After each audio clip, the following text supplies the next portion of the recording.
You join Disney, you better be on time. You better have the right uniform on, look good. You've got to be nice to the guests. You don't have to be happy to work at Disney. You got to act happy for 8 hours. We're putting on a show, baby. So when something was wrong, there was a crisis. They were part of it. I always told people, I'm not the boss. I'm part of the team. And I'm not the boss. I'm a teacher. I go around teaching all day. My wife's very 100%. sick, right? My wife's got a lot of problems right now with her back, Oh, for real. and she's in a lot of pain, and she's going to physical therapy. And over our whole marriage, I'll be laying on the couch, doing something. She'll say, "Can you do this? Can you do that?" And I always had a bad attitude. Oh God, again, I'm And, chilling. but now she's got some pain and problems. And I said to her the other day, I said, "Priscilla, I want to tell you something. I'm going to take care of you. And I don't care what you ask me to do. I'm going to do it because I've had a change of attitude." She said, "How did you do that?"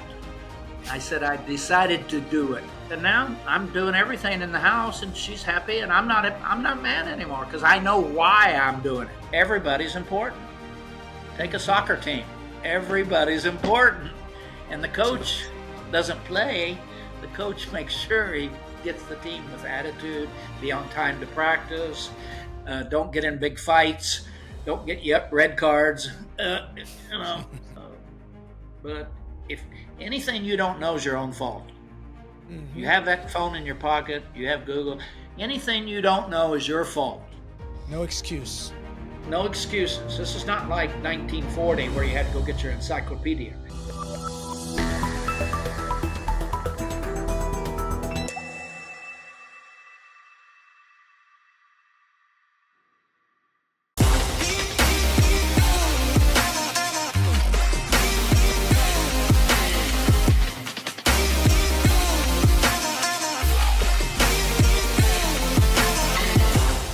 Hi, Lee. How you doing? All good? I'm good, thank you. Thank you for taking your time to be with Sure. us. Yeah. Actually, actually, this is my first interview in English. Most of Ah, the people that I have here are full Spanish, but yeah. so happy to have you. Well, thank you. Appreciate it.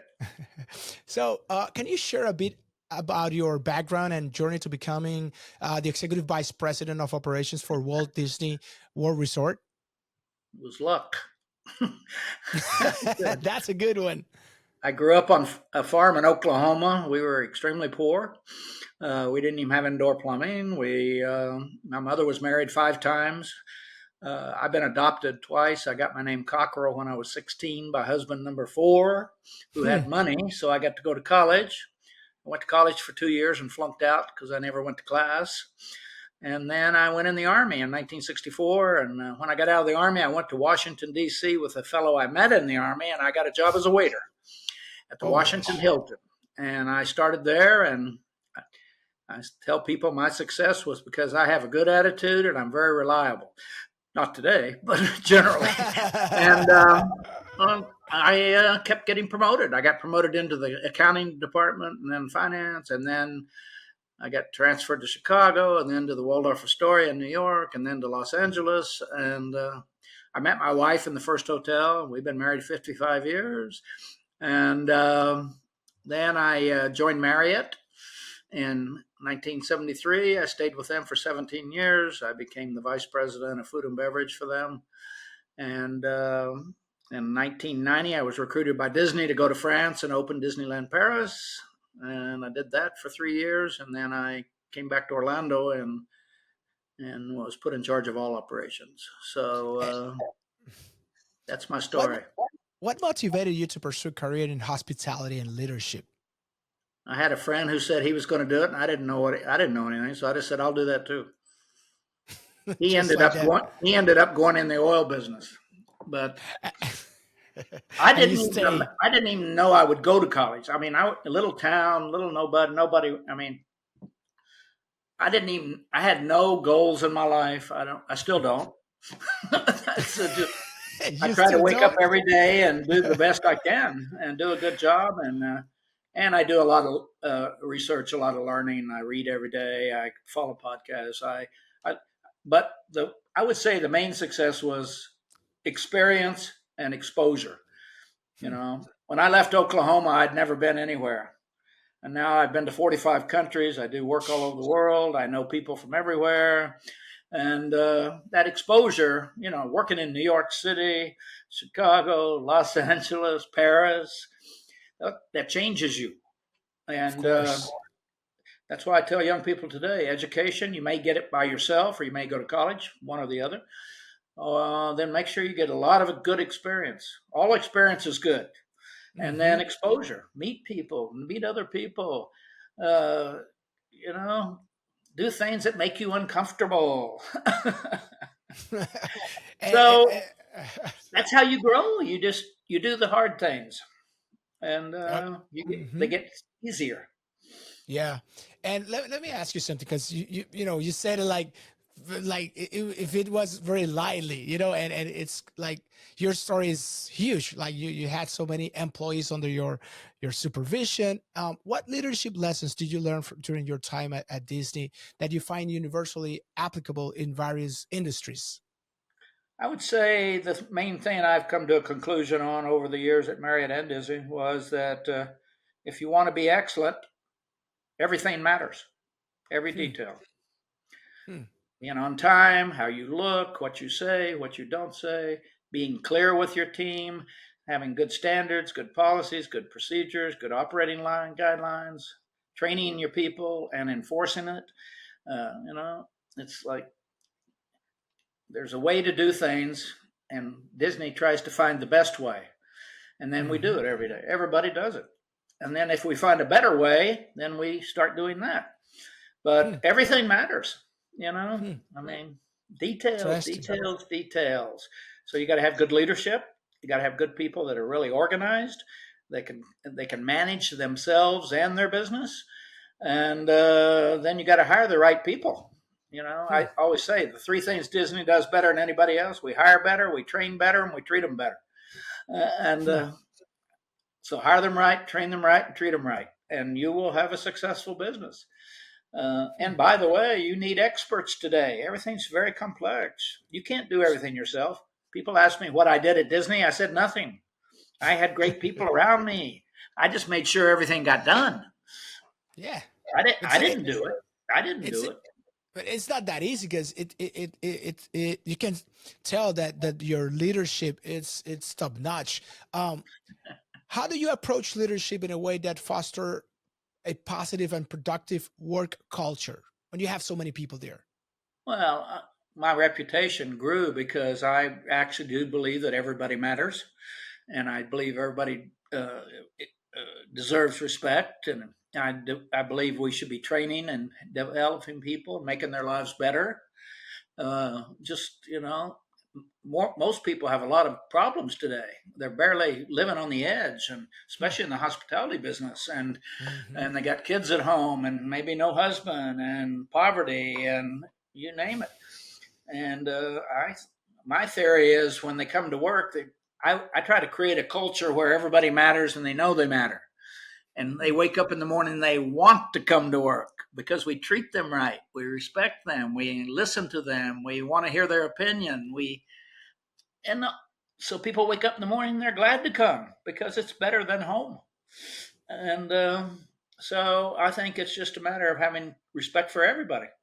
Everybody matters. That's the number one thing in life. If you don't Everybody believe matters. everybody matters, you're going to have problems in your life And, because and, everybody and matters. you're totally right. And having all these people, like you've written books about this, like time management and productivity. Uh, we know it's a crucial aspect of leadership. Can you share some strategies you've used to stay organized and productive, especially in high pressure environments? Yeah, sure. I mean, I'm a big fan of routine. When you have routine and you have the way you do things, you schedule the priorities in your life, you put them in your calendar. My routine was I went to work around 6:30 every morning, about an hour and a half before my first meeting, so I could get organized, do my email, have quiet time, and then I have a planner that I plan my day every day and what to do today, tomorrow, next week, Christmas, in many parts of my life. You know, your life is not only work. You got a wife, kids, your health to take care of. You've got your future to take care of, your knowledge, taking a course, your finances, your parents getting older, your grandparents. Mm-hmm. I think most people don't think about how many responsibilities they actually have. So Hmm. they don't spend time on them. So you get older and it's too late. You got 100%. to be 100%. thinking ahead. I said to somebody, I knew I was going to get old, but I didn't know it was going to be this quick. So I That's have a a good one. 54-year-old son. Where'd he come from? You What? know, You look so yeah. young. I've been married 55 years. Um, it's time goes by and time is not on your side. And I tell people, if you don't get organized, that's why I have this time management book I wrote right up there. And Uh-huh. you cannot do everything you should do if you don't have a system. You've got to have a system. You can't just Mm-hmm. say, "Oh, I hope I remember." Maybe most people you deal with are unreliable, and the Mm-hmm. two most important things in your career are good attitude and reliability. The other stuff is easy Hmm.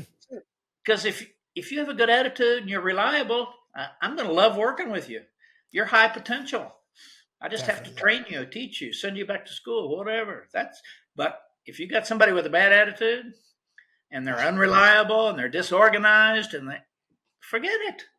yeah. It's so and then I think that we lead with empathy and discipline. Mm-hmm. Understand people have issues. You need to use empathy and like your mother did. Yeah. She loved you, but she will kick your butt. And right, Quite and simple. right, within two Yeah. minutes. And because doing the right thing is hard. When Mm-hmm. you have something hard to do, it's probably the right thing. Mm-hmm. Mothers don't care. All they care about is you being successful. They don't care if you're happy today. That's your problem. But, and that's how we need to think. These are people, these are people's lives. You talk about the power of leadership. You can totally change somebody's whole life 10 years from now by how you treat them and Mm-hmm. speak to them, train them, develop them. And they're going to have a better life. Their kids are going to have a better life. And the potential is all around us. Mm-hmm. When I was 20 years old, I knew nothing, but I had potential. And the And attitude. that's it. And I had And the attitude. attitude and reliability, and that got me on the way. And And then that's it. That that's got me that was the key that opened the door. the key that opened the door. I think that this podcast might be called like that. Another thing that I saw while doing my research is the way you explain the customer service excellence, and I know Disney is renowned for its exceptional customer service. Um, what are some key principles that contribute to creating magical customer experience? Because I think it's very important. It's about service. I tell people magic is when you do it so well nobody can figure out how you did it. Hmm. You know, and they say, "How'd you do that?" Well, be great. And I would say the key is literally in business, it's you got to hire the right people and you got to get rid of the wrong people. Hmm. You got to be clear with your people. Clarity of expectations. Hmm. You join Disney, you better be on time. You better have the right uniform on, look good. You've got to be nice to the guests. You don't have to be happy to work at Disney. You got to act happy for 8 hours. We're putting on a show, baby. It's a show, and you're That's a paying for good the one. show. And in your business, all businesses are putting on a show, and you've got to have the right actors. You got to train them. You got to practice. You got to correct them. You got to, and then you every day you have a great show. Hmm. And the biggest problem is most leaders don't get rid of the bad players, get rid of the bad actors. Oh well, I don't, no, like you got to You're fix out. them or get them out. And if Hmm. you're more clear when you hire them, you'll have Hmm. more success. Wow. Yeah. Total clarity, so there's no misunderstandings. And in the fast-paced business environment, obviously change is inevitable. How do you recommend leaders to navigate and lead their teams through a period of significant change? Because now we see what's going on right now with employees. Yeah. Well, first, it changes easier if people trust you and they see you every day. People saw me I walked the operation. I mean, when I ran a hotel, the employees all saw me 3 times a day. I was walking, talking, checking. And so when something was wrong, there was a crisis, they were part of it. I always told people, I'm not the boss, I'm part of the team. And I'm not the boss, I'm a teacher. I go around teaching all day, showing you how to be better. I don't try to intimidate you. I don't want to make you scared. I don't want you to think I'm a bad guy. And so when you have to make change, it's easier if people trust you and believe you're doing it properly and showing respect to people. But making change is hard. Okay, Elise. So change is something very important in what we're talking about. In the fast-paced business environment, change we know is inevitable. How do you recommend leaders navigate and lead their teams through period of significant change? Yeah, I think when you're going to have to do change with your family or with your people at work or in any situation, the better they know you, the better you know them, the more clear you've been about excellence and how we do things around here when you hire them, and that you talk about it all the time, that we're always going to do it the better way. And then when it comes, the biggest problem is not the change. It's the person who's responsible for making the change doing it. They, you got to do the hard things. It's hard. Like layoffs are hard, and having difficult conversations with people about their performance is hard. And but I always tell people, when in doubt, just manage like a mother, because mothers don't care. They do the hard things because they care. And if you care, you'll do the hard things. Most of the problems in business are leadership problems. As I said, if your people are not doing what they're supposed to do, it's your fault.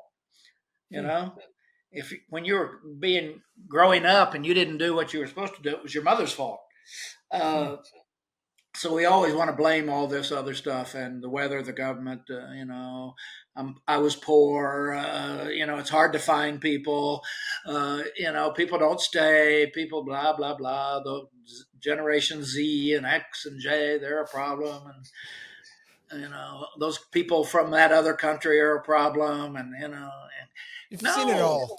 it's not. It's You got to be a leader, and leaders have to do the hard things, and leaders have to do what has to be done when it has to be done, whether you like it or not.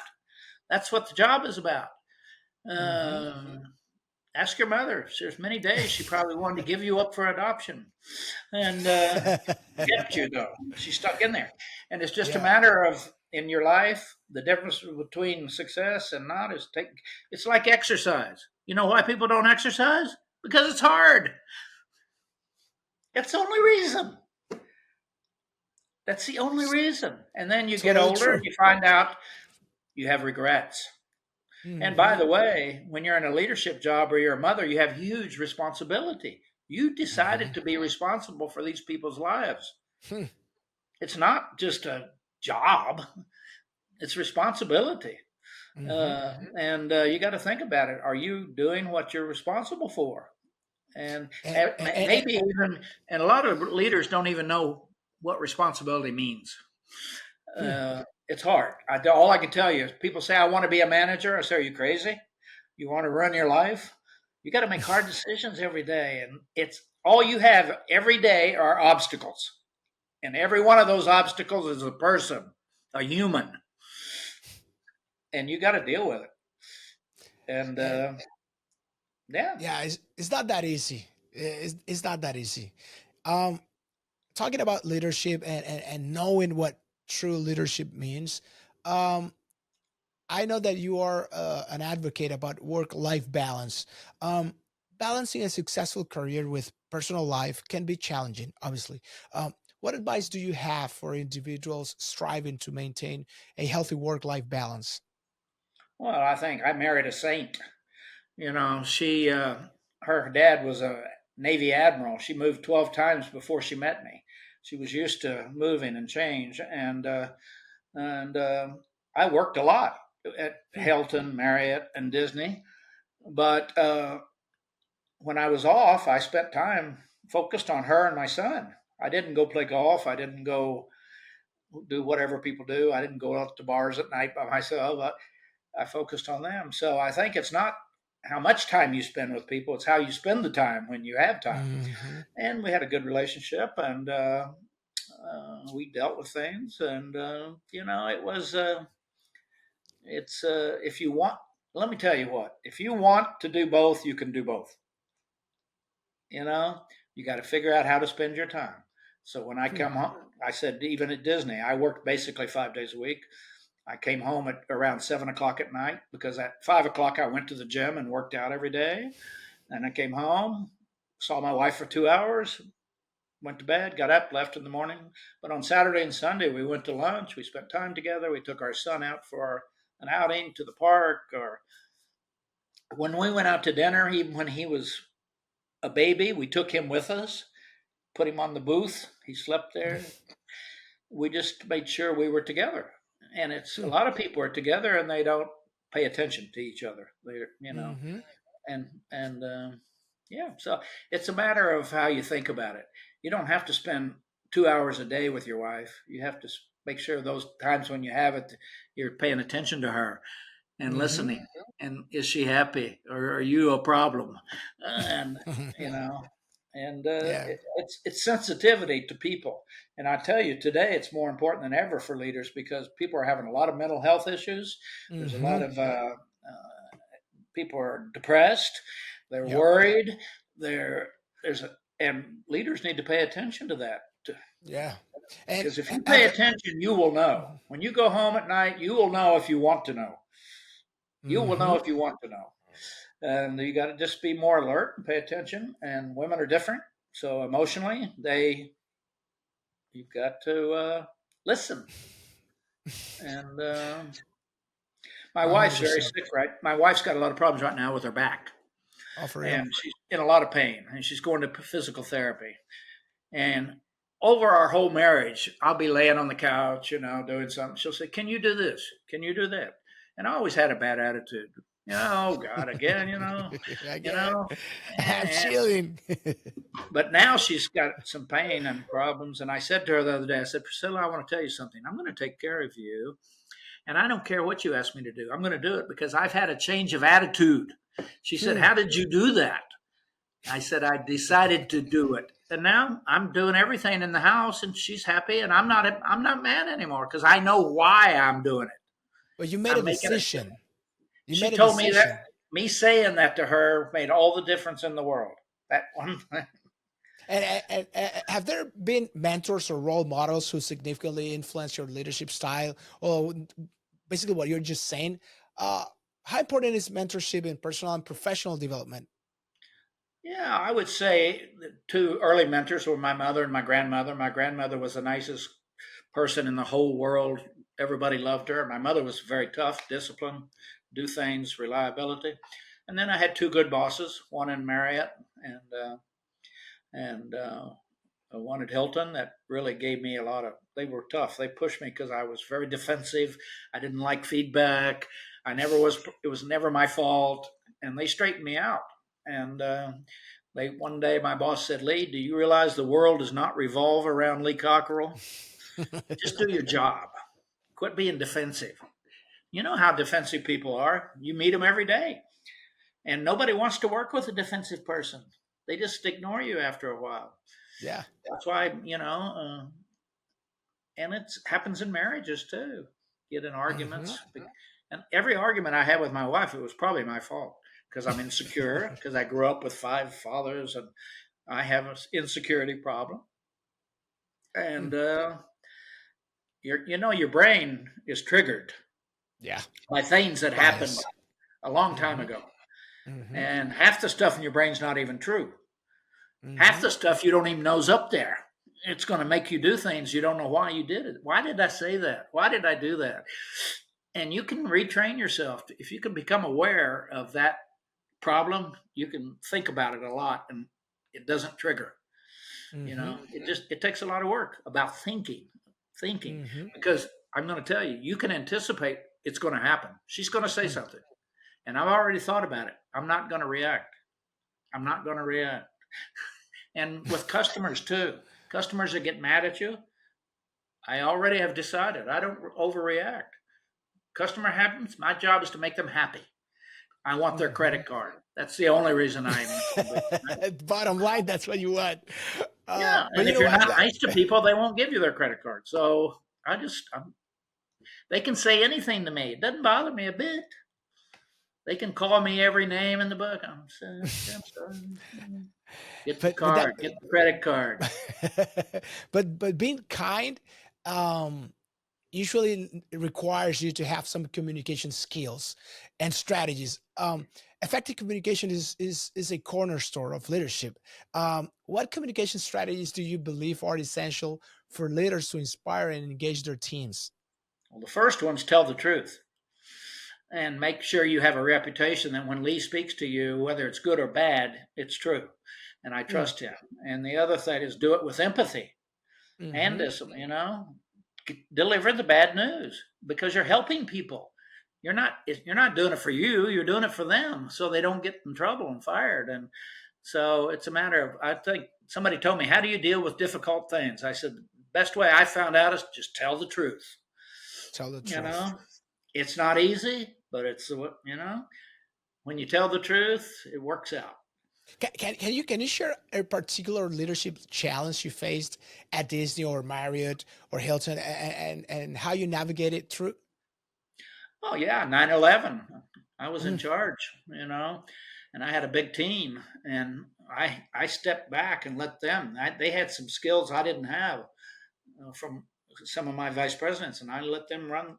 They stepped up, and I stepped back, and I can give it up. I mean, I'm there to get the job done. I don't have to be in charge, and I don't have to be the guy with all the answers. But mhm, I have a team that trusted me. I had excellent people. Uh, So most teams don't trust their boss. They don't, I tell people today, why? How do we solve problems at Disney? When I was there, we did not have a long table with me at the front. We sit in a circle and we're there for one reason, to solve the problem. And I tell people today, quit having meetings, have conversations about the problem, and then let them go. mm, Don't blah blah blah blah blah. Just like your mother. You got a problem, we have a conversation and we mm, come to an agreement. That's it. This mm. bullshit. Meetings. No, God. And Have and conversation. No table. So you can't hide your phone. No table, just chairs. We sit around just like at home and talk about it.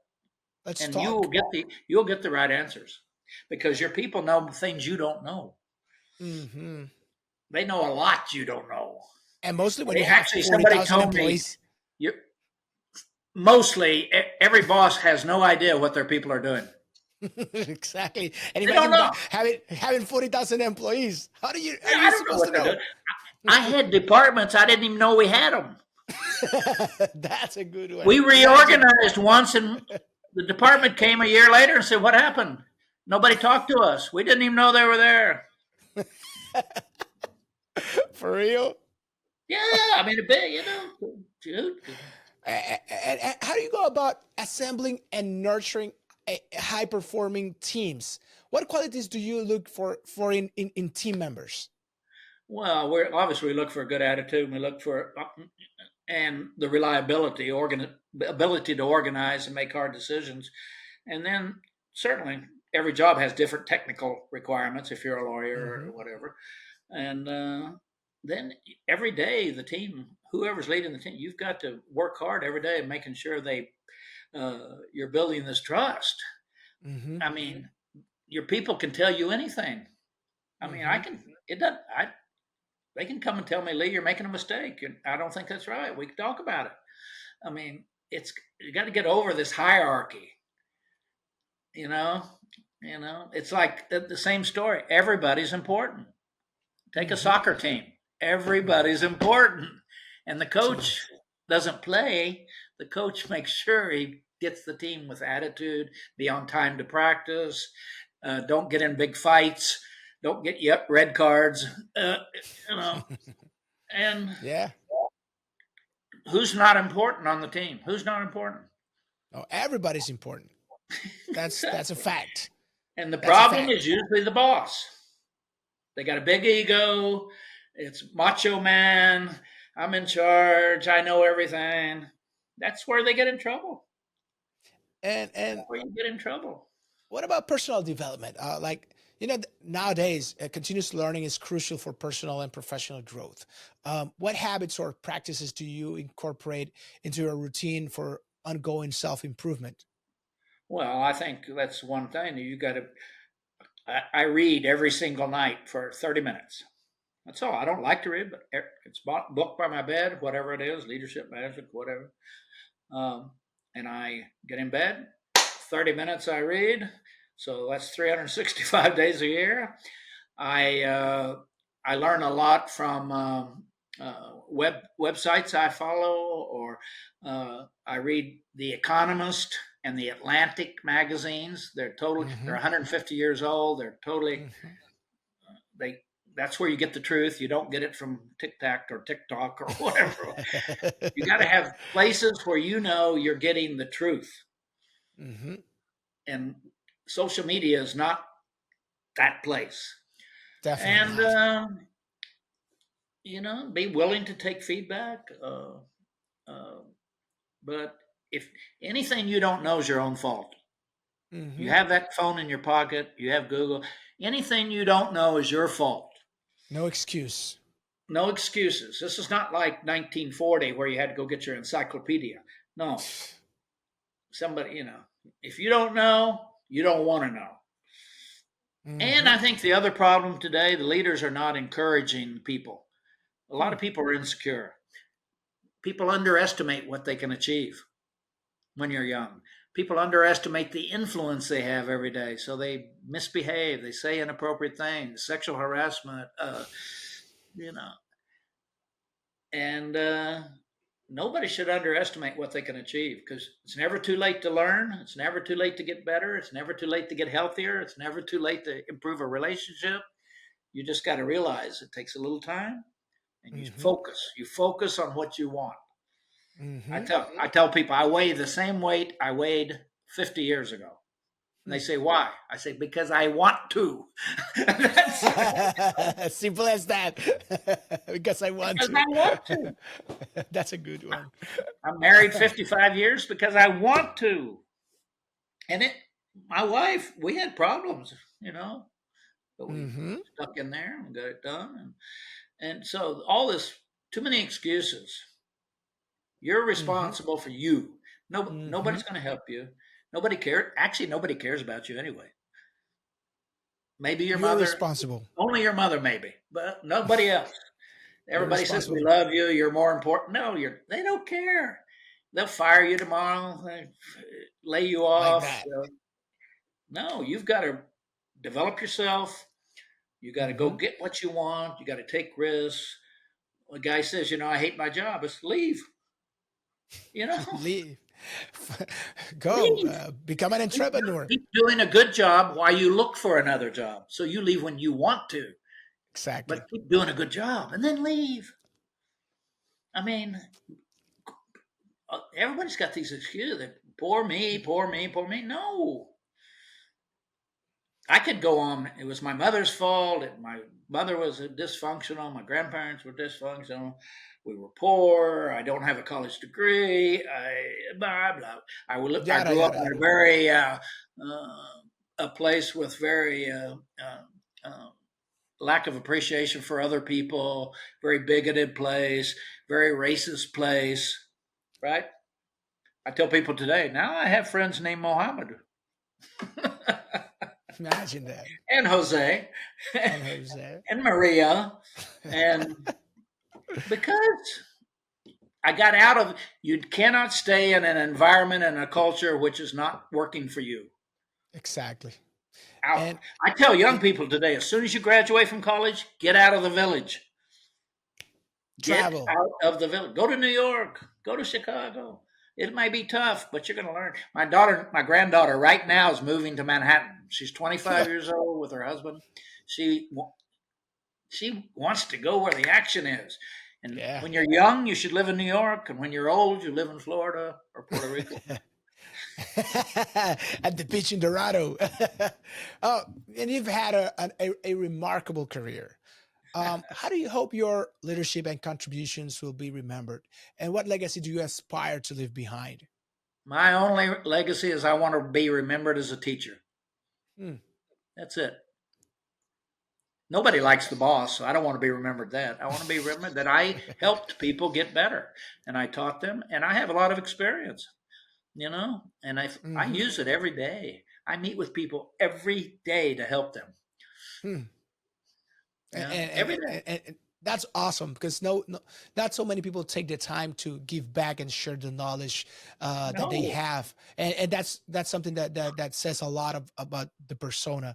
um, what advice do you have for individuals aspiring to leadership roles, particularly in the hospitality and service industries, as you were, as your I would career? say if you want whatever you want to be in, pick one thing and become an expert in it. Food and beverage, marketing, front office, anything. Become the best, and then you'll get promoted.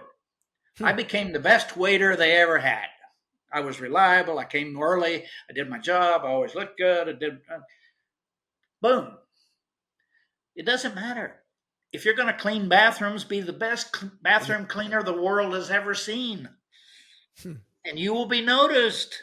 And then you'll be in charge of the bathroom cleaners. And then one day you'll be the general manager. Become an expert. Pick one thing. Read about it every day. Study it. Go visit your competitors. Just absorb this. You become the expert. Hmm. It's like if you want to be a good chef, cook. you know, Yeah. Yeah. cook. I mean, and Gotta this do is it. it. It's that easy. I'm telling you, people don't realize how easy it is. When you're an expert, everybody wants you. And today, with IT, technology, computer science, you don't have to go to college. You can become an expert. You can go online and train yourself. YouTube is the best university nowadays. I use YouTube every time I have something in my house there's a problem. I look it up. I fix it now. That's it. That's it. Warren Buffett Seriously. says that you have to increase your skills under hard times. When hard times comes, you just have to increase your skills and be the best. Exactly. Yeah, And definitely. anything you do every day, you will get better Yeah. every And day. and how do you see technology shaping the future of the hospitality industry, and what role should innovation play in providing exceptional guest experiences? It's going to be tricky because I think some people are overdoing it with technology, and a lot of people still want the human touch because we have a lot of older people still around. Maybe in another 10 years, it'll be less a problem because everybody born now is on technology. But I don't know. I mean, AI maybe you need the human interference sometime, the human person to step up and listen to your story. But uh, I'm concerned about so much technology right now where you can't reach anybody. You got a problem. It's like you don't know if it's been taken care of. Uh, but you need both. I mean, that's one of those changes. Yeah. Everybody, oh, change. Well, yeah. I mean, I have to use I have to know how to use technology. I have to do it. But I also have to be available. You know, Yeah. I don't text my wife I love her. I tell her to her face. That's a good. But thanks to technology, that's how you and I got in touch Right. directly without any Well, that's good. intermediary. Yeah, it's And this good. is good. I tell Yeah. people, I didn't, that relationship you have with people. I lived all over the U.S. I only saw my mother twice a year, but I called her Imagine. every Sunday. So it was fine. You know, Hmm. it's how you use technology, and how you, Hmm. and my son just sent us an email and said, I just sent you a Christmas wreath. It'll be there tomorrow. Hmm. You know, Yeah. Just lots of little things. When my Yeah. son was working at Disney, he made an appointment with his mother once a month to take her to lunch That's so nice, man. to have a talk together, the Yeah. two. I mean, Yeah. And can you share any current projects you're working on or future endeavors that you're excited yeah. about? I've got one. The Main Street Leader is a new document. I'll send you a copy, and it's Nice. $9.95 a Thank you. month. It's a training course. Every month you get a whole new one, like kind of like what we used at Disney, and it's in Spanish. Awesome. Portuguese, Hmm. English, comes out every month. We're writing another book right now. I did 44 videos last week on. It's going to be called we're not sure of the title, but probably the Frontline rules for people that are 17, 18, 19, 20 that want to get into business, to Hmm. teaching them the things you need to know before you go for an interview, how you get all the things that'll help you be successful, being on time to work, the way you dress. So that's coming out soon. And we just keep trying to come. I have the Cockrell Academy, which has got 10 courses on it now: Mm-hmm. time management, leadership, customer service. That's a subscription base, and people buy that, and they have a call with me once a month to talk about their problems. And so we have a lot of stuff on my website, leecockrell.com. Everything's there. And my books, I got 6 books, and they're back here on the wall. And Yeah. they're they're good practical advice because they're not written by college professors. They're written by experience. That's the difference. That's the difference. I did it. I You did did it. it for how many years? 40 years? 42 years I worked out there. It's crazy. 42 That was years. enough. Lee, So you do this what you has want been, to do. Do yeah, what you this, want to do. I think this podcast has been so nice. I try to cover all the bases as we call it. Thank you so much for sharing your knowledge. This is Spark of TV. This is the entertainment business in Spanish. That's how our podcast is called. El negocio del entretenimiento, the entertainment business. And I Well, just want to say thank you to you. Thank you for sharing all these insights from your experience.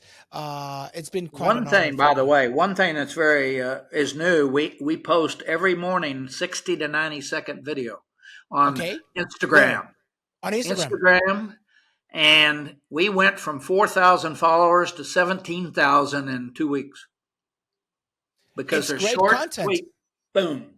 Uh, So your Listen, listeners that might like to watch those. okay? Yeah, follow. It's Lee Cockrell on Instagram, right? Lee Yeah, Cockrell. We're gonna it's put the called link. Lee Cockerel Magic. Lee Cockrell Magic. So everybody go to Instagram, follow Lee. Lee is a master of like you can tell his like a Google walking in terms of management, leadership. This guy is second to none in that in the industry in those matters of operational management.